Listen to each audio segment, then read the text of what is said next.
கொடுப்பதில் வல்லமை பெற்றவன் அப்பன் பழனியப்பன்.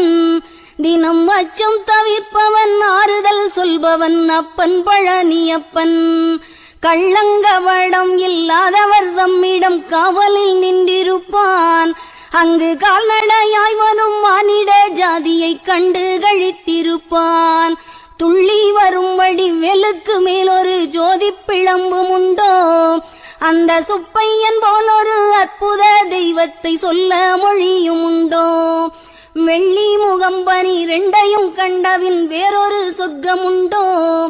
ஆண்டி வேஷத்திலாயினும் வீரத்திலாயினும் வேலனை வெல்வதுண்டோ. சித்தர் வணங்கிய சேவற்கொடியோனை சேர்ந்து பணிந்திடுவோம். அந்த சிக்கலிலாயினும் செந்திலாயினும் சென்று பணிந்திடுவோம்.